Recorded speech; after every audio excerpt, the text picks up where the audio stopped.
L'invité de NC Première.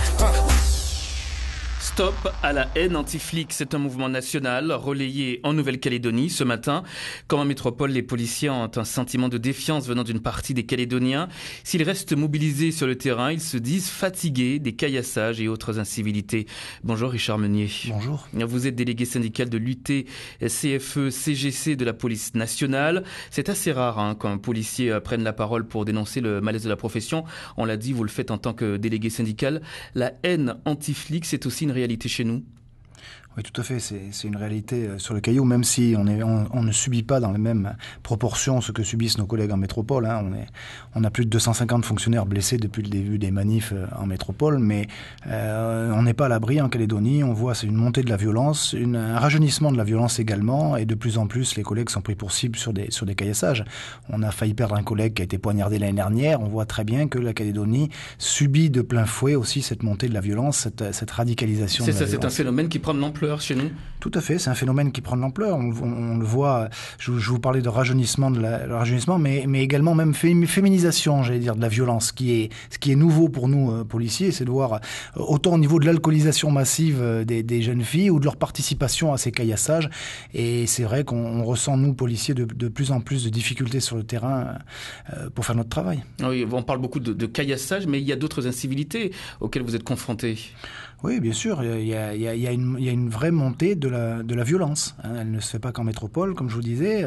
Elle est physique aujourd'hui. Elle est aussi très facilement médiatisée. On voit tout de suite sur les réseaux sociaux des déferlements de haine, comme on a vu sur des sujets banals, je pourrais dire. Les contrôles de Nakamal qu'il y a eu vendredi soir dernier. Quand on regarde un peu les commentaires, c'est vraiment de l'incitation à la haine. Alors oui, on peut dire que c'est des abrutis, mais après il faut avancer. Une fois qu'on a dit ça, il faut avancer. Donc les enquêtes sont très très compliquées pour arriver à déterminer les auteurs, parce que tout le monde, vous savez, ils sont tous très forts, mais ils sont derrière des claviers informatiques et c'est un peu facile d'inciter à la haine contre les policiers quand on est caché derrière son ordinateur. Est-ce qu'il y a une surveillance justement du web ici en Nouvelle-Calédonie? Il y a une surveillance du web, mais qui est à la mesure des problèmes. Et les problèmes sont au début, si je peux dire. On ne subit pas comme en métropole. Donc effectivement, il y a des gens qui sont chargés de scruter un peu ce qui se passe, mais bon, après, derrière, il faut une analyse précise, il faut réussir à déterminer les auteurs, et puis encore faut-il après que le parquet les poursuive, que les faits soient assez concrets pour être pénalement répréhensibles. Il y a une cellule web, donc, composée de... Il n'y a pas une cellule web, ça concerne un peu, si vous voulez, tous les enquêteurs qui sont libres d'aller eux-mêmes chercher l'information. Donc Richard Meunier, vous soutenez vos collègues de métropole, et ce matin, vous vous réunissez place des Cocotiers? Alors, il y a un rassemblement ce matin, à midi. On a lancé un appel, bien sûr, à toutes les forces de sécurité intérieure, parce qu'on est tous concernés. On parle policiers, on parle gendarmes, on parle policiers municipaux, gardes champêtres, enfin, toutes les forces de sécurité intérieure, ils sont conviés. Mais je crois que ce qui est très important aussi, c'est le soutien qu'on va avoir de la population, parce que aujourd'hui, faire ce métier de policier est de plus en plus difficile.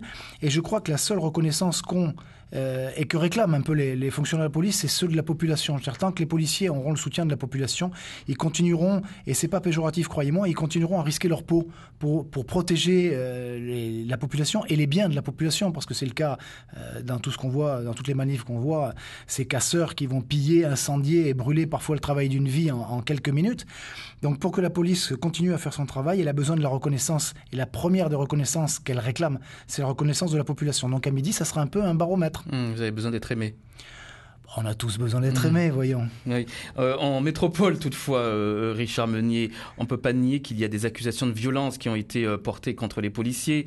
Un jeune homme a perdu l'usage d'un œil après avoir été blessé fin avril à Rennes. Une trentaine d'enquêtes ont été lancées sur de présumées violences policières. On ne peut pas nier non plus qu'un syndicat CGT a semé l'émoi en diffusant, vous vous rappelez, il y a quelques jours, des affiches contre ces violences, en dénonçant justement les violences policières. La situation est vraiment tendue en métropole en ce moment.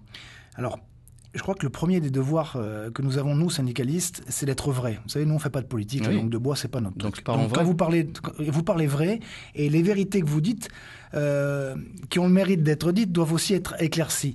Vous parliez tout à l'heure de violence policière. Alors, le terme violence policière, il veut un peu tout et rien dire, parce qu'on met quoi là-dedans, violence policière? Violence policière, ça voudrait dire un peu usage de la force de manière illégitime.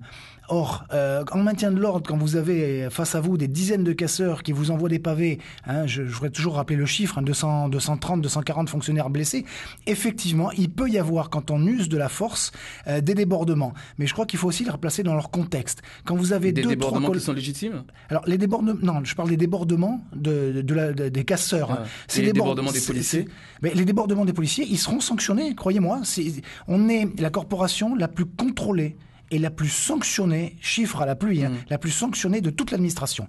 Donc, effectivement, s'il y a eu des débordements et des gestes illégitimes, faites-moi confiance, on a au-dessus la justice, mais on a aussi le conseil de discipline de la police. C'est le constat qu'on fait en métropole et c'est ce qu'il faudrait éviter en Nouvelle-Calédonie. On est tout à fait d'accord.